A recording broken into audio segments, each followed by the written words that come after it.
బాగా నొప్పిగా ఉందా?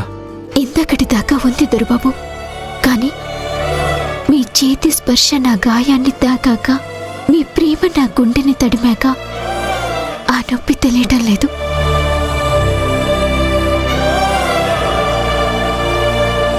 భర్తగా నేను ఎదురుగా ఉండి కూడా నీకిలాంటి పరిస్థితి ఎదురవుతుంది.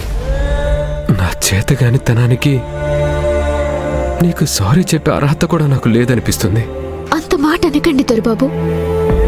మీది చేతకానితనం కాదు, మంచితనం, కల్మషం లేని హృదయం, ఎదురు చెప్పలేని మనస్తత్వం. అయినా గిన్నె పట్టుకుని చేయగలిగితే దానికి మీరేం చేస్తారు? వంట పని చేసేటప్పుడు ఇవన్నీ సర్వసాధారణం. ఏంటి సర్వసాధారణం? ఆయన అమ్మవాళ్ళు పనులన్నీ నీకే చెప్పాలా? ఇప్పుడే వెళ్ళి అమ్మతో ఇది కరెక్ట్ కాదని చెప్తాను. వద్దు తిరుబాబు, మీరెళ్ళి అత్తయ్య గారికి చెప్పినా అది వేరే విధంగా అపార్థానికి దారి తీస్తుంది.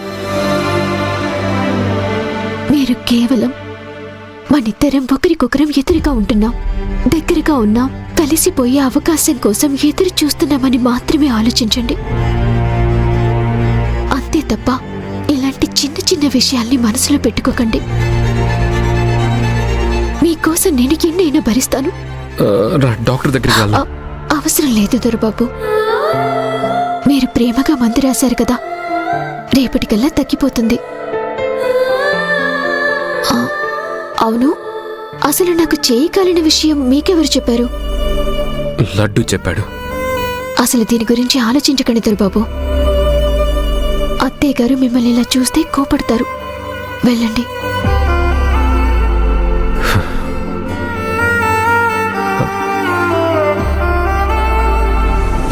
జాగ్రత్తగా ఉండి జ్యోతి.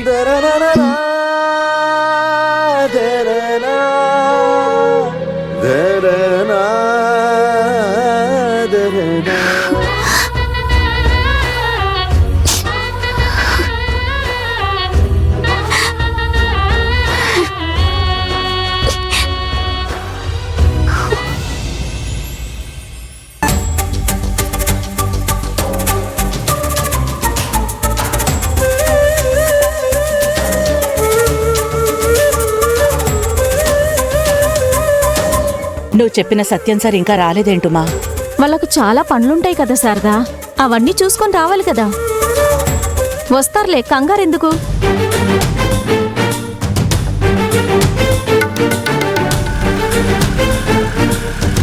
అదిగో సత్యం సార్ వస్తున్నారు.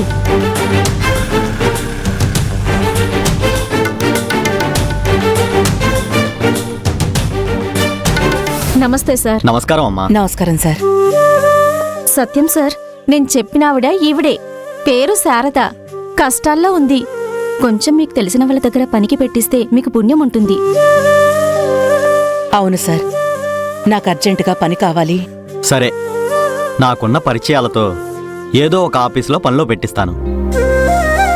కాకపోతే కనీసం 6 నెలలైనా ఒకే దగ్గర పని చేస్తానని బాండ్ పేపర్ మీద సంతకం పెట్టాలి. మధ్యలో పని మానేసి వెళ్ళిపోతానంటే వాళ్ళు ఒప్పుకోరు. అంతేకాదు, మీ ఆధార్ కార్డ్, అడ్రస్ ప్రూఫ్స్ అన్నీ ఆఫీస్ దగ్గర సబ్మిట్ చేయాలి. అవి నా దగ్గర లేవు కదా ఉమా. టెన్షన్ పడకు, అవన్నీ నేను మేనేజ్ చేస్తానులే. ముందు ఆ కండిషన్కి ఒప్పుకుంటావో లేదో చెప్పు. సార్, బాండ్ పేపర్ మీద సంతకం పెడతాను సార్. సరేనమ్మా, రేపు మీకు కాల్ చేసి ఏ ఆఫీస్లో పని ఉందో చెప్తాను. అక్కడికి వెళ్ళి జాయిన్ అవ్వండి. సరే అండి. అయితే సరేనమ్మా.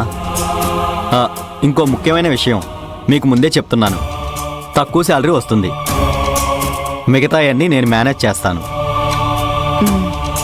వస్తానమ్మా. Okay sir. శారదా, నీకు పని దొరికినట్లే. ఇక నువ్వు నిశ్చింతంగా ఉండు. పద వెళ్దాం.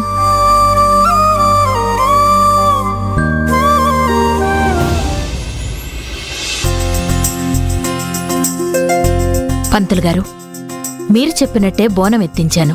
మరి సత్యనారాయణ స్వామి వ్రతంతో పాటు కొత్త జంటకు జరగాల్సిన మిగతా కార్యక్రమాలు ఎప్పుడు పెట్టుకోవాలో చెప్తే ఏర్పాటు చేసుకుంటాం. మీరు నాకు ఫోన్ చేసినప్పుడే ఏది ఎప్పుడు చెయ్యాలో తిది నక్షత్రం ముహూర్తం చూసుకునే బయలుదేరానమ్మా. ఎప్పుడు పంతులు గారు? ఆ అమ్మాయి తొందరపడుతున్నట్టుంది.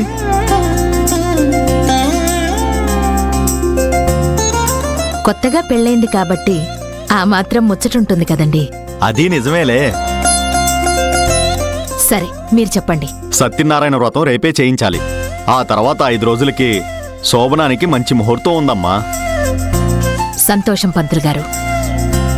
ఇందులో వ్రతానికి సంబంధించిన సామాగ్రి ఉందమ్మా. ఇవి తెప్పించండి. అలాగే పంతులు గారు. నేను బయలుదేరతానమ్మా. హా, మంచిది.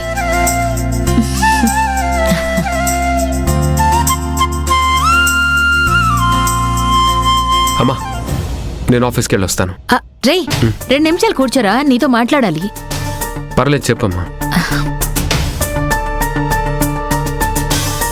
ఇంట్లో వ్రతం మిగతా కార్యక్రమాలు అయ్యేదాకా నువ్వు ఆఫీస్కి వెళ్ళొద్దు.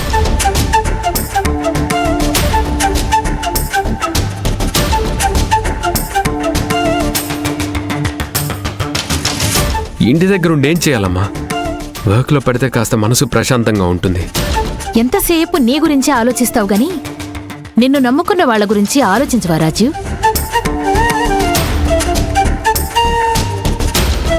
నన్ను నమ్ముకున్న వాళ్ళ గురించి ఆలోచిస్తున్నానమ్మా. కానీ ఏం లాభం? ఏమీ చేయలేని పరిస్థితిలో ఉన్నాను.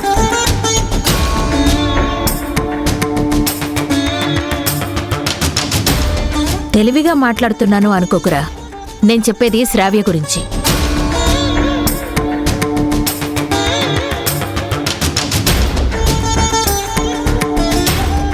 ఏంటి రాజీవ్, నా పేరు వస్తే చాలు మా అలా పక్కకు తిప్పుకుంటావేంటి? మనకు మ్యారేజ్ అయ్యి 3 రోజులే అయింది. నాకు నీతో టైం స్పెండ్ చేయాలని ఉంటుంది కదా, నీతో కలిసి బయటకు వెళ్ళాలని ఉంటుంది కదా. అర్థం చేసుకో రాజీవ్. ఆ ఫీలింగ్ అందరికీ ఉంటుంది శ్రావ్య. అది మీరు అర్థం చేసుకోనుంటే అందరూ బాగుండేవాళ్ళు.